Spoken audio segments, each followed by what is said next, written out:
Hare Krishna. Namaste. Chapter 5, entitled as Karma Sannyasa Yogam. Sloka 7. Yoga-yukto viśuddhātmā vijitātmā jitendriyaḥ sarva-bhūtātma-bhūtātmā kurvann lipyate. In this session, we will summarize what we have seen so far. We have seen Vedic and non-Vedic schools. In non-Vedic, we saw Charvaka, who does not agree upon or believe in the Vedas. Their pramanam is pratyaksha pramanam, meaning everything has to be seen and experienced. That is their pramanam, authority. According to them, body and atma are same. Enjoying the life to the max and doesn't believe life after death, heaven, hell, moksha, and so forth. That is Charvaka. In the Buddhism, there are 4 classes, but everyone agrees that Atma is anityam, momentary, it is not eternal.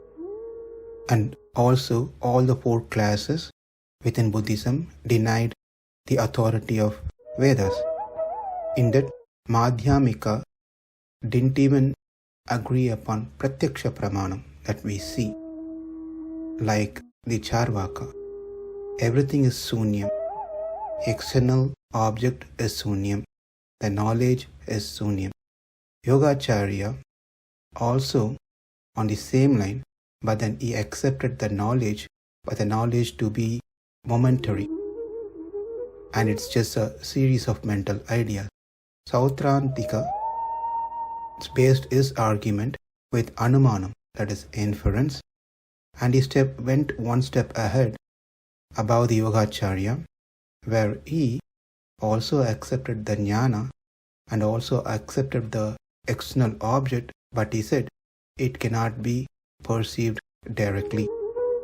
And the last one, Vaibhashika, went further and he agreed to the jnana like other 2. Also he agreed to the external object and he said it can be perceived. So all these 4 classes we saw. The next is Jainism. They also do not take Vedas as authority. They accepted Arhan's theory, their founder.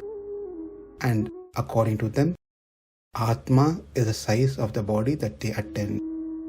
Saptabhangivada is their principle. They believe in karma.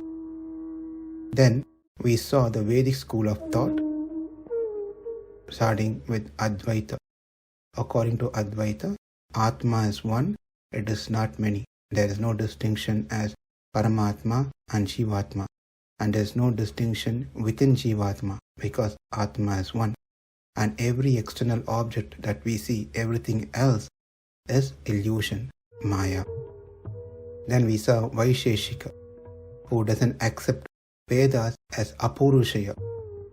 Their pramanam is Anumanam, through inference.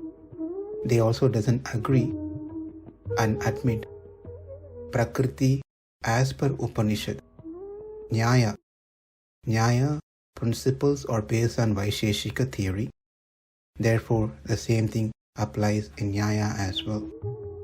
Within Mimamsa, there is Sveshvara Mimamsa, Nirishvara Mimamsa. In the Sveshvara Mimamsa, they admitted God, accepted God. Their doctrine is similar to Vaisheshika. They admit the theory of moksha conceived by the Vaisheshika, that is a state of becoming like a stone. And it is represented by Prabhakara, the person called Prabhakara. Nirishvara Mimamsa, which is propagated by Kumarila Bhatta, they deny God, Ishvara, and the Devatas. They are also called as Kabanda Mimamsa or Rahu Mimamsa.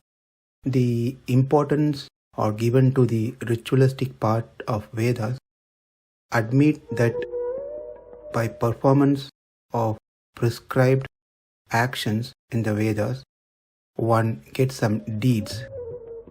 Therefore, they place importance to the karma, the action, than the worship of Ishvara, God, for granting rewards for the deeds.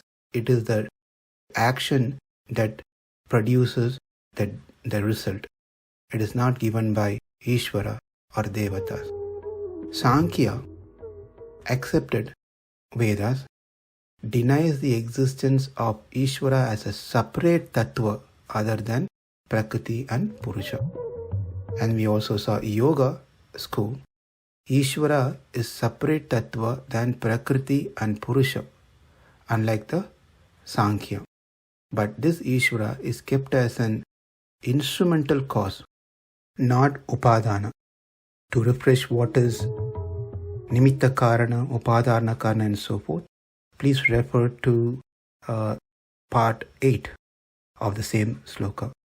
And also in the yoga school of thought, Kaivalya is the ultimate goal. And then Pasupata, they accept Prakriti, Purusha, Ishvara, like yoga school. They also see Ishvara as Nimitta Karana, not as Upadana Karana.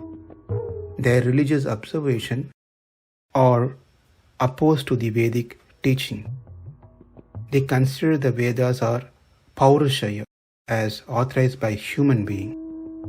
We have been trying to understand all these different religions based on the line sarva-bhūtātma-bhūtātmā in the current sloka number 7.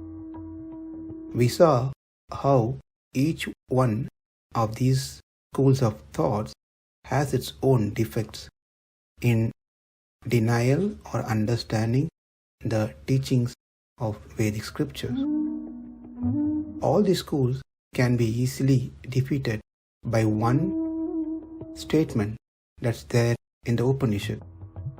That is, Nityo Nityanam Chetanas Chetananam Yeko Bahunam Yo Vidadhati Kaman.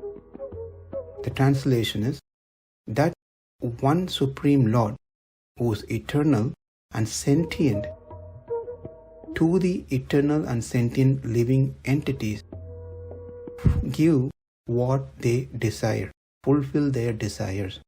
That is the meaning of this sloka. Here, with this sloka, we can understand many things. Both Paramatma and Jivatma are eternal. Nityo Nityanam. The Lord is eternal, Nityo Nityanam. The living entities are also eternal. Both exist. Therefore, it is not one Atma, as we saw.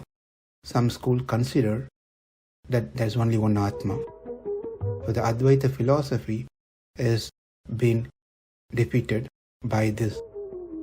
And both of them are eternal. Nityo Nityanam. Nitya means eternal. Nityo Nityanam. It is not anityam. It is not momentary. It is not temporary. It is shanikam. Not shanikam. Therefore, Atma exists all the time. Exists in the past, existing now, and will exist in the future, which defeats all kinds of schools of thoughts within the Buddhism. Both the Lord and the living entities are not unconscious. They are conscious being. Chetanas Chetananam. They are not jada or matter, achit, without knowledge. They are fully aware and knowledged. That means the jnanam, the knowledge, is not momentary or temporary. It is part of the Lord and Jivatma. From this, the Vaisheshika school is defeated. Yeko means, in the sloka, Yeko, the Supreme Lord is one. The Brahman is one, not many. Like how we saw Trimurti Samyam schools, that Brahma, Vishnu, Shiva, or three gods, main god. That theory is defeated because Brahman is one. God is one, cannot be many. Namaste, Hare Krishna.